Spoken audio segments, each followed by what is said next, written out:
안녕하세요. 파산관제인 홍현필 변호사입니다. 오늘은 개인 파산 면책 사건에 대한 이해에 대해서 알아보겠습니다. 본 파일은 제가 2013년부터 서울금융복지재단에서 강의한 강의안을 토대로 작성된 개인 파산에 대해서 이해를 돕기 위해서 작성한 파일입니다. 이걸 중심으로 한번 설명을 해볼게요. 내용은 파산에 대한 중요 개념에 대해서 알아보고 관제인의 입장에서 본 파산 면책의 문제점, 제 사견이 좀 포함되어 있습니다. 그 다음에 관제인 보고서 신뢰 보고서를 어떻게 작성하는지 알아보고 신청 대리인이나 변호사, 법무사, 사무장들이 조사 및 상담을 할 때 어떤 식으로 포인트를 잡은 다음에 파산관제인에 대한 채무자의 자료 제출, 법원 보정 명령이죠. 이게 현행 지금 29종인데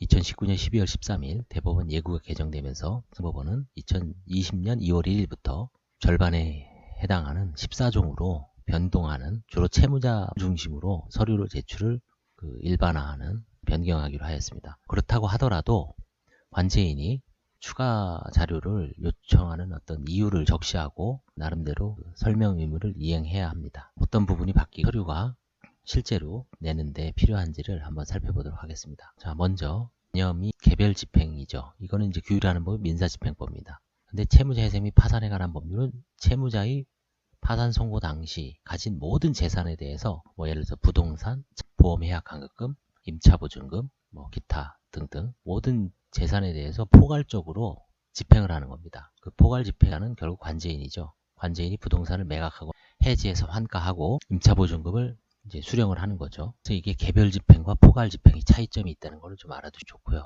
경매는 이해관계인과 합의가 되면 취하도 가능하죠. 일정한 요건하에 법원에 의해서 매각 불허가 내지 취소도 가능합니다. 파산은 선고 전에는 취하가 가능하나 선고 후에는 모든 이해관계인, 이해관계인은 채무자뿐만 아니라 채권자, 기타 주로 이제 채권자죠. 이해관계인에게 영향을 미치므로 그 효력 확정 전이라도 취하하면 면책 신청만 취하되고 파산 선고의 그대로 유지하고 있습니다. 이 점은 진짜 반드시 유념하시고 파산 선고 전에 재판장들도 이 점에 대해서는 채무자에게 명확하게 고지하는 편입니다. 실무상 파산 신청을 대리하고 있는 변호사, 변무사 사무실도 제대로 모르고 대처하는 사무실도 간혹 있습니다. 왜냐하면 은닉재산 내지 부인권 재산이 발견된 경우 취하 후 법원과 관제인 사무실과 일체 연락을 잠적을 합니다. 그렇다면 면책 불허가 내지 면책 신청 기각으로 종결해야 되겠지만 취종국으로 종결을 하게 됩니다. 선고 후 취하하고 이건 불가능하다. 면책만 취하된다는 것을 반드시 알아두십시오. 선고 강제 집행은 채무자회생법에 의해서 중지가 됩니다. 그래서 면책되면 집행은 실효가 되고 다만 그 남아있는 외관, 타치 사건이나 사건이죠. 그럼 외관은 제거해야 합니다. 이제 신용회복제도가 이게 교과서에 나와 있는 걸 제가 그대로 이제 수록한 겁니다. 보시면 이제 주로 개인 파산과 개인 회생, 그 다음에 이제 신용회복위원회에서 하는 개인 워크아웃, 희망모아는 지금 국민행복기금. 주로 이제 여기 세 가지가 좀 문제가 되죠. 개인 파산, 개인 회생, 개인 워크아웃. 이 세 가지만 중점적으로 보고 운영 주체는 개인 파산은 법원, 개인 회생도 개인 워크아웃은 신용회복위원회. 시행 시기는 파산법은 1962년 1월에 도입했습니다. 개인 회생 채무자 개인 회생법이 2004년 9월에 도입되었습니다. 개인 워크아웃은 2002년 10월. 대상 채권자는 개인 파산은 제한이 없습니다. 모든 금융권 채무, 사채, 모든 채무가 다 판결금 해당됩니다. 개인 회생도 마찬가지 제한이 없습니다. 개인 워크아웃은 개인 워크아웃 협약에 가입한 금융기관에 한해서 대상이 됩니다. 대상 채무자는 이제 주로 개인 파산은 지급불능에 빠진 채무자, 개인 회생은 지급불능 또는 불능염려, 주로 이제 급여나 영업소득자가 해당되는 소득이 있어야 하는 거죠. 개인 워크아웃은 연체등록 채무자, 최저생계비 이상 소득자, 그 다음에 이제 탕감되는 범위인데 개인 파산은 제한이 없습니다. 제한이 없고 담보 채무는 10억 원 이하여야 되고 무담보 채무는 5억 원 이하여야 됩니다. 부담보 채무가 6억이다. 그러면 개인 회생 대상이 안 되고 일반 회생을 하셔야 됩니다. 5억 원 이하입니다. 채무 조정 수준은 개인 파산은 전액, 개인 회생은 5년이 아니라 지금은 3년으로 변했다. 다음에 이제 개인 워크아웃은 8년 이내 원금 상환하고 이자는 면제해주는 상각 채권이 2분의 1 범위 내에서 감면도 가능하다. 면체정보 해제는 면책 결정 시, 신용회복 지원 시, 지원 확정 시. 개인 회생이 좀 빠르죠. 변제 계획인가가. 지금 현재는 개인 파산은 연간 5만 건, 개인 회생은 연간 한 10만 건, 개인 워크아웃은 정확한 통계는 이제 저도 잘 모르지만 한 5만 건 이상 되지 않나 싶습니다. 개인 파산과 회생의 중요한 차이점에 대해서 알아보겠습니다. 파산은 파산 선고 당시까지 재산 중 자유재산, 채무자의 자유 처분에 맡겨진 면제 강제 집행이 제한되는 재산이 있습니다. 예를 들어서 예금은 150만 원, 보험해약금은 10만 원, 그다음에 임차보증금은 서울 기준으로 3,700만 원. 이런 거는 아예 강제 집행을 못하죠. 이런 재산은 채무자가 자유스럽게 처분할 수 있기 때문에 자유재산이라고 합니다. 그 다음에 이제 이 제외한 파산재단에 속하는 재산을 청산하는 고정주의를 채택합니다. 당시에 재산이 고정돼 있죠. 주로 파산 선고 당시에 가진 모든 재산. 따라서 파산 선고 후의 재산, 예를 들어서 파산 선고 이후에 취득한 상속재산이라든지 복권당첨금, 근로 및 사업소 등은 재산으로 파산재단이 편입이 불가능합니다. 관제인은 환가할 수가 없습니다. 그래서 고정주의라는 거죠. 회생은 어떻습니까?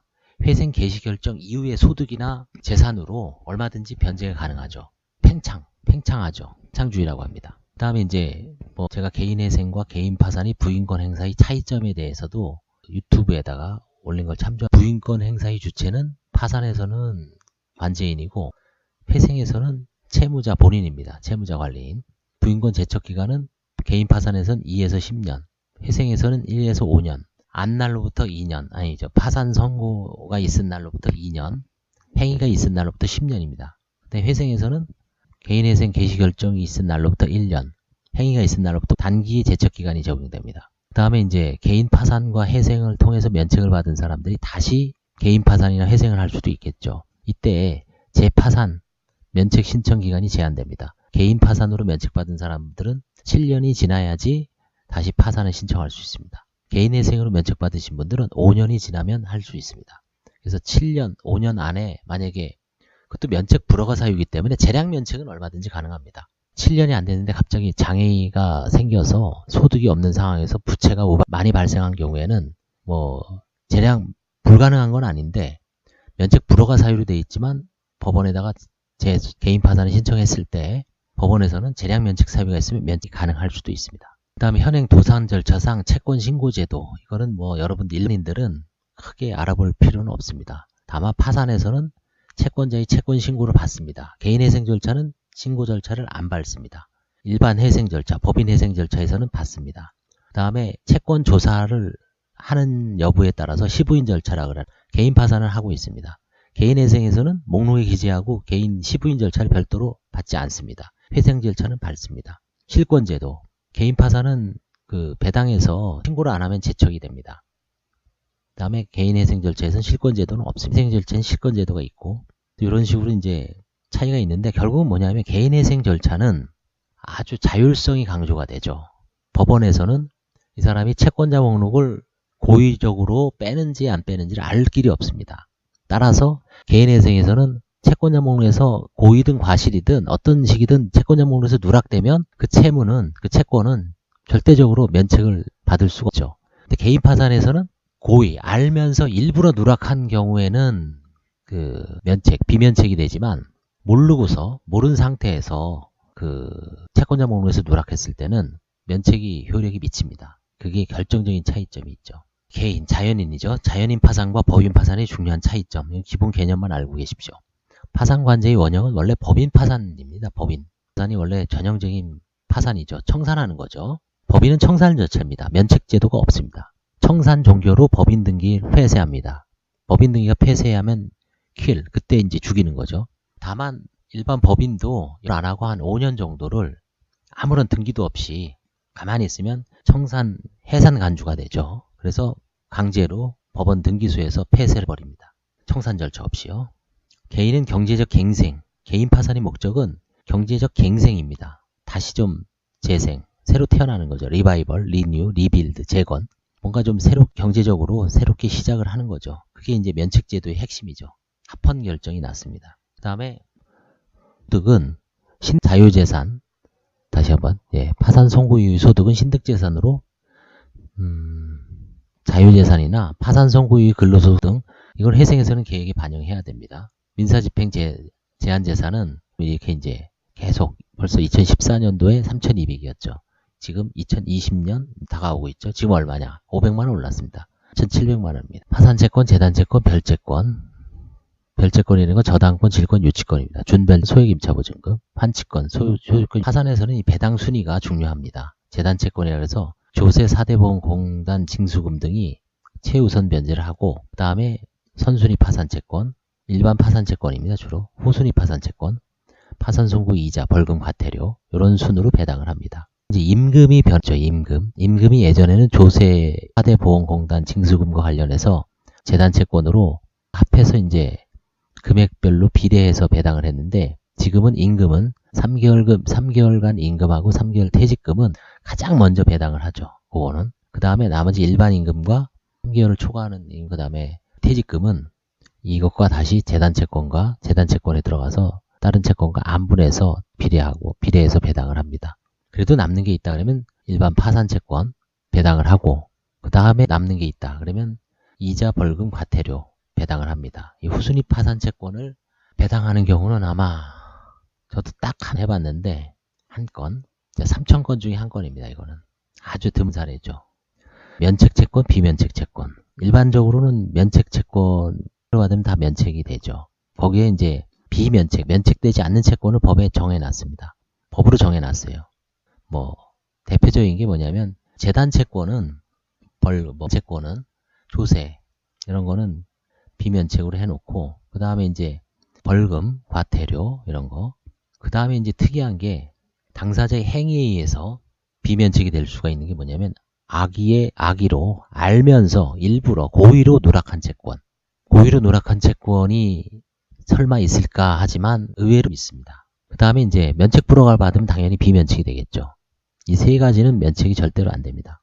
법으로 정한 비면책 채권, 조세, 불법행위 채권, 고의 또는 중과실로 인한 생명, 신체 침해 손해배상 채권, 벌금, 과태료, 부양료 등. 여기서 이제 불법행위 채권은 주로 이제 범죄로 인한 거죠. 뭐 사기, 횡령, 상해 이런 거 타인에게 해를 가했을 때, 그때는 고의냐 과실이냐를 묻지 않습니다. 일반 불법행위는 과실 사기는 없죠. 과실 사기, 과실 폭행도 없고 과실 상해는 있을 수 있죠. 그런 경우는 이제 불법행위가 되기 때문에 비면책 채권이 되고, 그다음에 또 여기 있죠. 고의 또는 중과실로 인한 생명, 신체 침해 손해배상 채권. 악의는 알면서의 뜻입니다. 뭐 나쁜다는 의미는 아닙니다. 면책의 효과, 소멸되는 것이 아니고 책임만 면제됨으로 임의 변제는 유효하고 부당이득 반환 청구권도 가능하다. 부당이득 반환 청구가 불가능하죠. 민법상의 채권자 취소권은 제척기간이 1년, 5년인데 파산에서는 2배로 늘어납니다. 2년, 10년입니다. 자, 그래서 이제 파산인 입장에서 보면 파산 면책의 문제점에 대해서 한번 쭉 보겠습니다. 파산 면책 신청자들은 실무자가 면담을 하고 통상적으로 전산 양식을 다운받아 기재를 합니다. 부채증명원, 가족관계증명서, 혼인증명서, 등본만 첨부하여 접수하는데, 이게 이제 대법원 예규로 바뀌었습니다. 12월 13일부로 내년부터는 전국적으로 이 기본 서류에다가 14가지 서류를, 채무자를 중심으로 14가지 서류를 첨부해서 접수를 하고, 만약에 미질하다 그러면 이제 관제인이나 법원에서 보정명령을 내릴 수가 있습니다. 그리고 이제 조사를 하다 보면 그 이외의 서류 14가지 외에 나머지가 필요한 경우가 있습니다. 채무자가 재산을 뭔가 주로 이제 뭐 편파 변제했다는 어떤 의혹이 있을 때는 관제인은 추가로 조사를 할 수가 있습니다. 서류도 요구할 수 있습니다. 파산관제인이 파산 신청서를 읽지 않고 30분간 면담을 하면서 관제인 보고서의 기본 채우고 기본 제출 서류 중 누락시킨 부분을 찾아내면, 이게 이제 대의성이나 어디서 누락됐는지 이런 부분을 쉽게 파악할 수 있습니다. 문제점은 파산회생 사건에서 법원의 패스트트랙 정책은 성실했으나 불안한 채무자는 신속히 구제하는 거고, 채무자를 최일선에서 상담하고 신청서 작성을 도와주는 서류를 꼼꼼히 체크하고 서류가 갖는 의미를 정확하게 이해하고 잘못된 상담을 이끌 경우에는 채무자에게 오히려 좋지 않은 결과를 초래할 수가 있어서 잘 하셔야 됩니다.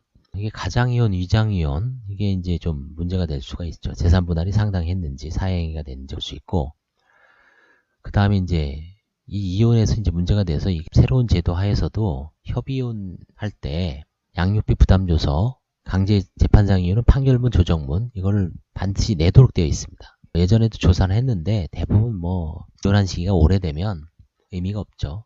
이혼하고 탁탁탁 맞춰서 파산 들어오는 분들은 별로 없는 것 같습니다. 그 다음에 이제 장기간 미등기 상속 부동산에는 소재하고 있습니다. 뭐 가족 간의 분쟁이라든가 아니면 가치가 없다는 이유로 부모님이 돌아가셨을 때 상속 등기를 제대로 정리를 안 하고 그냥 방치해 놓는 상황이죠. 그러던 중 자녀 한 분이 파산 면책 신청을 했을 때 드러나게 돼 있습니다. 상속을 조사하고 부동산 거래 시 뭐 업다운 계약 이런 거는 뭐고요. 그다음에 이제 명의신탁 주장하는 경우가 간혹 있습니다. 최근에 뭐 금융실명제가 시행된다고 해도 이 가차명 거래를 막을 수가 없죠. 그다음에 주로 바지 사장. 요즘 여자는 치마 사장이라고 하대요. 또 타인 명의로 주로 가족 지인으로 사업을 계속 운영하는 거죠. 이게 뭐 사실은 완벽하게 밝혀낼 수는 없습니다. 주로 유심히 눈을 부릅뜨고 제보를 하거나 증거를 잡아서 법원이나 관제인한테 내는 수밖에 없습니다. 관제인이 일일이 다 뛰어다닐 수가 없죠. 그 다음에 보험 계약에 대한 은닉 변경은 뭐 워낙 많이 이루어져서 이거는 원칙이라고 할 정도로 엄청나게 이루어지거든요. 그래서 이거는 뭐 하는데 큰 어려움 없습니다.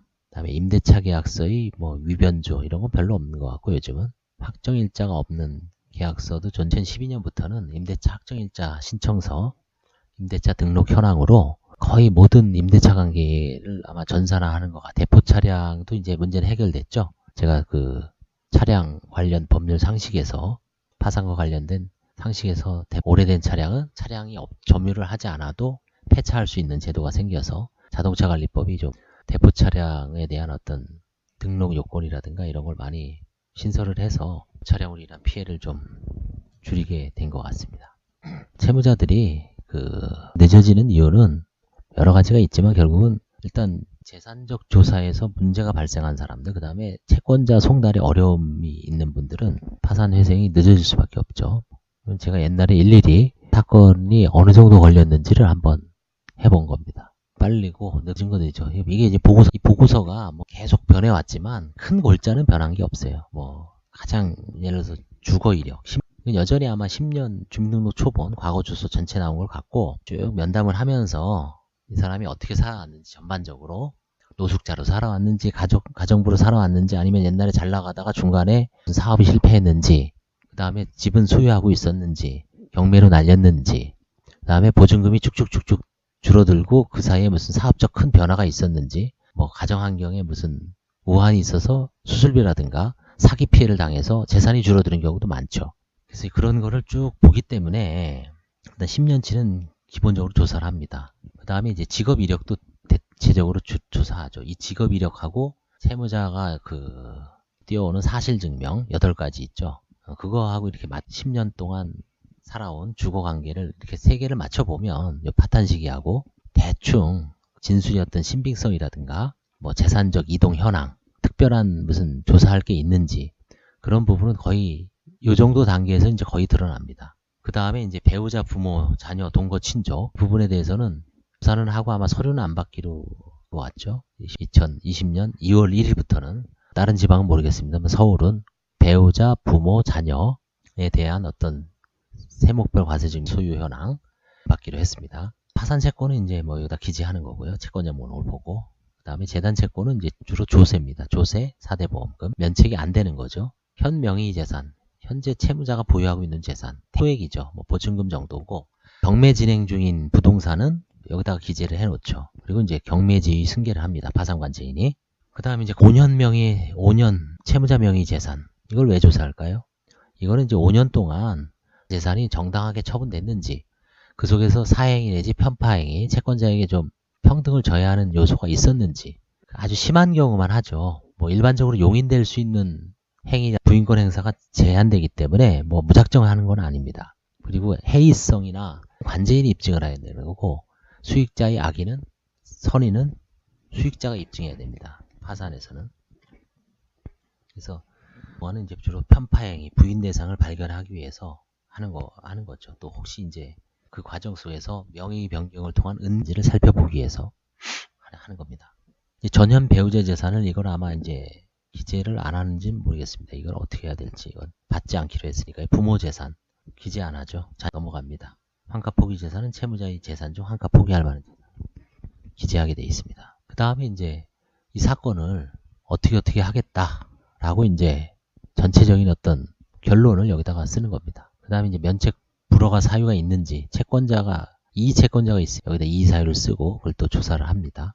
이거는 뭐 거의 앞으로도 영원히 아마 변치 않을 겁니다. 이게 이런 양식입니다. 이렇게 해서 조사를 하면 뭐 완벽하진 않더라도 채무자의 어떤 그 재산 은닉이라든가 처분을 하고 파산 면책 신청을 좀 악의적으로 했는지를 일부는 아마 조금이라도 가릴 수가 있기 때문에 이런 식으로 하는 겁니다. 자료 제출 한번 보겠습니다. 이게 지금 1번부터 여기서 이제 뭘까요? 5번인 게 다시 한번 보겠습니다. 네, 여기서 4번 부모의 주민등록 초본, 사망시 말소자 초본, 배우자의 주민등록 초본, 6. 자녀의 주민등록 초본, 4, 5, 6 빠집니다.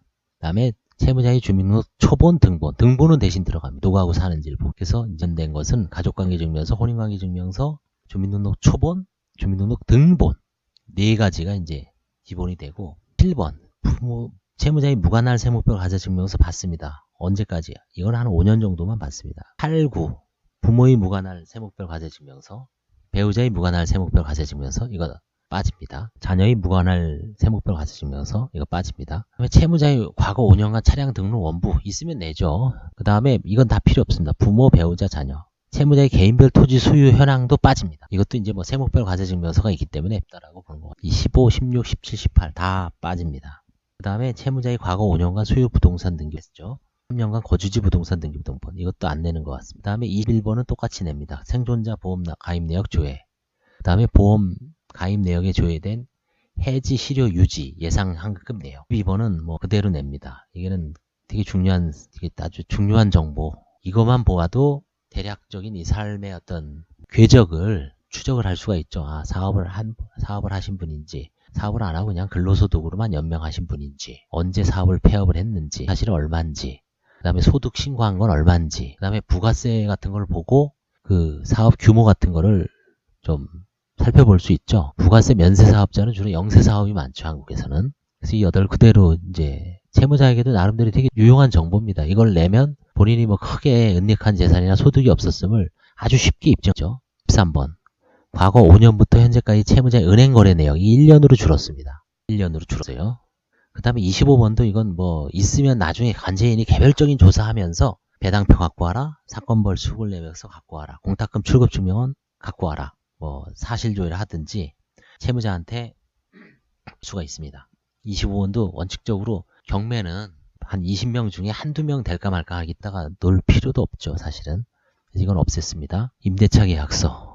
뭐 이거는 이제 당연히 내는 거고요. 매매 계약서. 이건 당연히 매매를 했으면 이건 다 이것도 뭐 일반적으로 여기서 빠진 겁니다. 있으면 내는 거고 없으면 안 내는 거죠. 자, 그래서 이걸 여기서 이제 주로 채무자와 관련된 14가지만 내도록 간소화했습니다. 간소했다 그래서 그것만 내면 땡이다가 아닙니다. 관제인이 충분히 채무자에 대해서 이 외에도 만약에 자녀의 세목별 과세증명서를 요구할 여지도 있습니다. 자녀를 통한 혹시 뭐 은닉이라든가 부동산 투자가 진술 중에 아니면 채권자의 제보로 튀어나왔을 때 조사를 할 수 있죠. 조사를 하다 보니까 자녀가 별다른 소득이 없는데 최근 몇 년 전에 부동산을 취득을 했어요. 뭐 부모도 마찬가지죠. 그런 경우에는 명의신탁일 가능성이 높죠. 그럼 그거는 결국 채무자가 은닉해놓은 재산이기 때문에 면책불허가 사유도 되고 파산재단으로 환수할 수도 있죠. 명의신탁을 해지하고.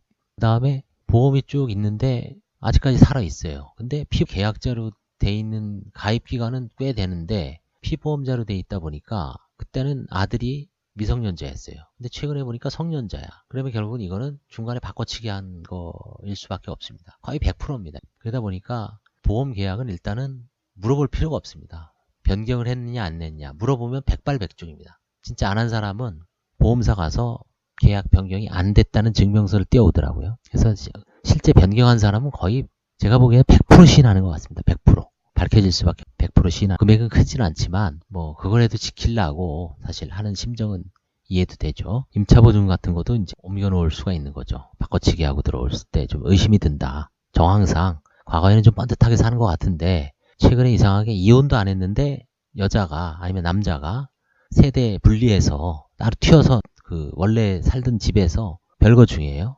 친구 집이나 뭐 친정에 가 있어요. 좀 이상하죠. 뭐 물론 별거 하면 그럴 수도 있지만 근데 그 전 거주한 데가 나름대로 보증금이 꽤 높은 지역이야. 아파트라든가 이런 액수를 봤을 때 그런 경우에는 뭔가 위장 별거일 수도 있죠. 배우자 서류를 안 내니까 위장 별거 하고 뭐 그냥 거기서 지내다가 파산 신청하고 세무만 딱 면책받고 다시 합치는 그런 여러 가지 어떤 케이스가 있기 때문에 뭐 이게 새로운 제도로 바뀐다고 해서 파산이 절차를 좀 쉬워지는 거고 문턱을 낮추는 거지 근본적으로 뭐 재산을 은닉해놓고 통과될 가능성은 또 여전히 이제 그런 사람은 파산관제인에게 이제 조사를 당하겠죠. 심하게 조사를 당하고 관제인도 나름대로 노하우가 있죠. 뭐 무자비하게 무작정 뭐 이렇게 해집고 다니지는 않죠. 그러니까 잘 타켓을 선정을 해서 별거 없는 사람들은 그런 분들이 대부분 한 7, 80%다. 딱 보면 알죠. 그런 분들은 빨리 신속하게 면책을 하고 나머지 이제 문제 있는 사람 20, 30% 정도의 어떤 거기에 모든 시간과 노력을 쏟아부어서 이제 여러 가지 어떤 방법을 한 10년 이상 했던 관제인으로서의 어떤 조사라든가 판가 노하우를 발휘해서 그 채무자들의 어떤 이례적인 행태라든가 어떤 그 징후들을 포착을 해서 조사를 하면 뭐 크게 문제는 없을 것 같습니다. 한번 서류 견본을 한번 보겠습니다. 다 알죠? 가족관계증명서. 부모, 배우자, 자녀, 결혼하시면 이렇게 본인 나오고요. 나오죠. 본, 제주고씨, 이분, 충주, 밀양, 박씨. 쭉 이렇게 여기에 보면 이제 가족관계증명서 이렇게 나오고요. 그 다음에 이제 혼인관계증명서, 혼인신고일. 이건 항상 상세증명서를 띄우라 그럴 거예요. 상세증명서. 배우자가 나오죠. 주민번호도 나오고 성별도 나오고 혼인관계증명서는 꼭 내야 됩니다. 주민등록표의 공식 명칭은 주민등록표 등본. 내는 것은 주소 이력 내역이 쭉 나오죠. 태어났을 때부터 71년 무슨 남도 무슨 군 무슨 면 무슨 리 962번지에서 그 다음에 쭉 나옵니다. 전입이 현재까지 나오죠. 이제 관제인이 여기서 10년 거만 포착을 하는 겁니다. 만약에 이제 분을 지금 조사한다면 2010년부터 12년까지는 어디 살았어요? 여기 살았죠. 여기 583-16 땡땡구 땡땡동 4층 403호에 살았어요. 이 빌라에 2년 정도 살았죠. 2010년부터 그 다음에 2012년에서 13년은 여기서 살았죠. 다세주택 201호에서 그 다음에 2003년부터 현재까지는 형부가 있네요. 여기 요런 세 가지 요 세 군데의 집에 관계가 있는지 이제 주민등록 초본과 관련해서 등본을 이제 내게 되어 있습니다. 등본이라는 거는 세대원이 누구하고 같이 사는지, 뭐 법적인 부부가 아니더라도 이제 등가가 있을 수가 있죠. 그거는 이제 누가 혼자 사는지, 가족과 같이 사는지, 별거 하는지 이런 거를 좀 탐색하기 위해서 등본 제출을 말소자 초본은 이제 돌아가신 분 주민등록을 말소하게 돼 있어요. 돌아가신 분은 여기 맨 마지막에 사망 일시가 나옵니다. 요게 1994년 12월 16일 날 돌아가신 걸로 돼. 신고한 건 이때 1월 10일. 한 달 이내에 신고하셨죠. 그래서 말소자를 추적하는 이유가 뭘까요? 부모의 상속재산을 추적하기 위해서. 근데 이거는 이제 일반적인 사항은 아닙니다. 관제인이 채무자를 조사하다가 부모, 배우자 언제 돌아가셨습니까? 라고 물으면서 언제 돌아가셨다. 이게 만약에 이제 최근에 10년 내, 뭐 10년 여부에 상관없이 미등기 상속재산을 갖고 있을 수 있으니까 재산을 이제 조사를 해서 상속 사실을 파악을 하고 그 다음에 이제 만약에 지금 2019년 12월 20일인데 19일이죠 오늘이 19일인데 만약에 2017년 3월 5일 날 돌아가셨다. 그러면 2017년 3월 5일 날 말소자 초본이 이제 나오죠. 그걸 띄면은 그 다음에 이제 그때부터 과거 3년 2017, 16, 16, 17의 세목별 과세증명서를 요구합니다. 왜? 만약에 돌아가신 분 명의로 부동산이나 기타 등록재산이 있었을 때, 뭐 차량이라든지 회원권 이런 게 있었을 때는 그분 명의로 재산이 있었던 거죠. 과거 3년만 보면 됩니다. 근데 만약에 그게 현재까지 남아있대 등록 원부에 과세증명서에 남아있을 테고 등기부를 또 요구하겠죠. 그 다음에 이제 지적전산자료 조회를 띄어서 혹시 세목별 과세증명서가 아닌 다른 곳에 부동산이 있을 수도 있거든요. 그래서 그때는 결국은 말소자 초본, 세목별 과세증명서, 지적전산자료 조회, 그 다음에 해당 부동산의 등기부등본 이 네 가지를 관제인이 추가로 요구할 수 있습니다. 그걸 거부하면은 면책불허가 사유에 해당될 수도 있죠. 왜?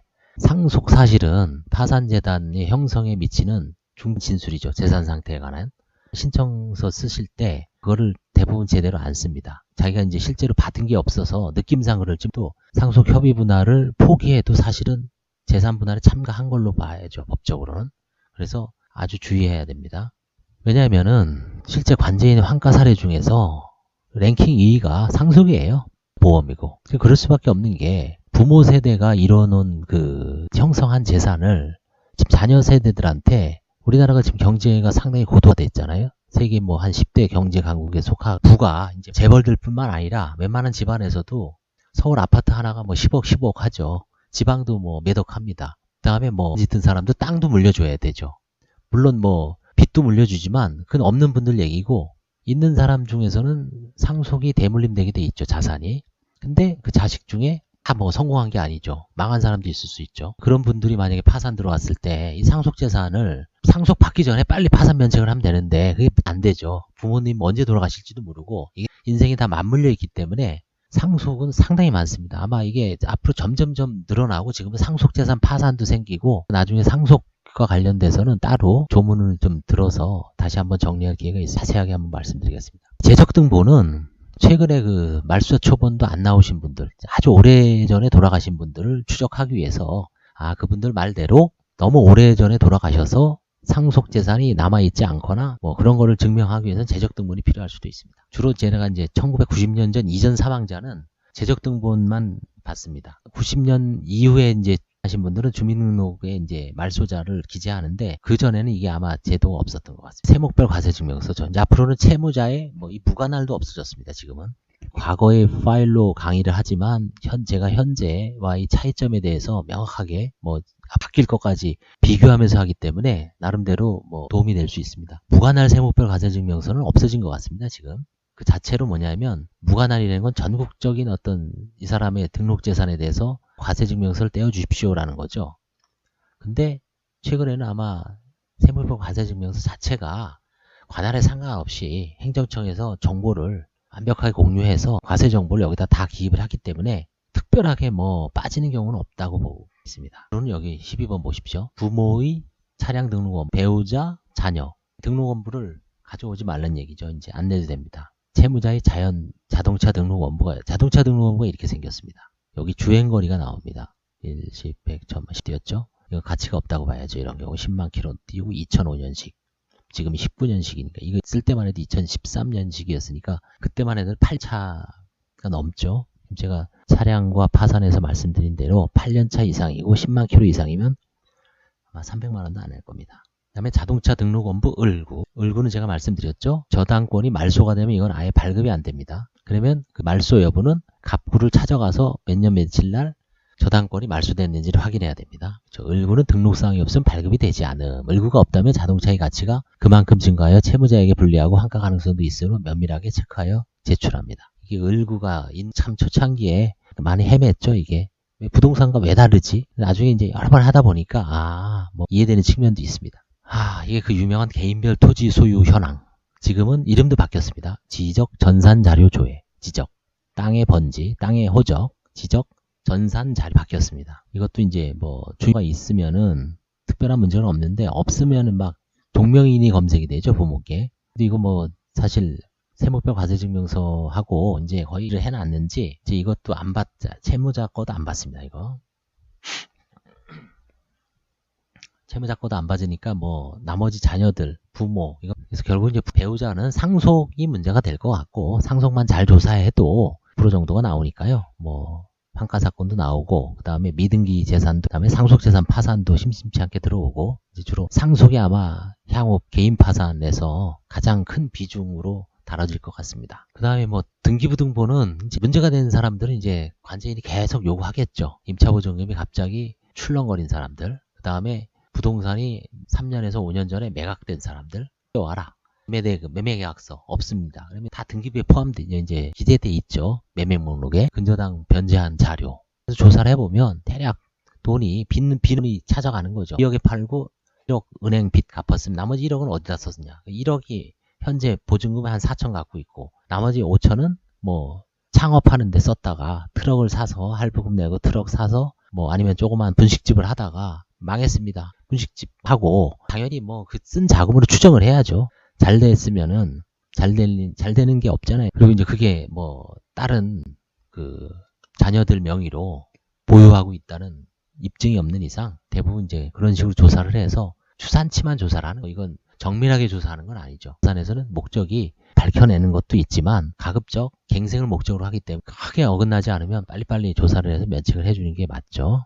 보험계약 조회 결과서죠. 이것도 과거 겁니다. 지금은 얼마나 자세해졌어요. 제가 말씀드렸죠. 보험에서 나오죠. 보험계약. 지금은 이제 보험자냐 피보험자 소멸 해지 그것까지 다 나오죠. 그래서 이게 보험계약 조회 결과 많이 보험에 대해서도 보험과 관련된 개인 파산 유튜브를 올려놨으니까 한번 참조해 보시면 됩니다. 해지환급금 예상증명서. 이거는 뭐 보험사별로 양식도 틀리고 그 다음에 뭐 좀 용어도 약 틀리지만 골자는 이거 해약했을 때 얼마 받을 수 있느냐죠. 여기 뭐 가입 연수 나오죠. 대략.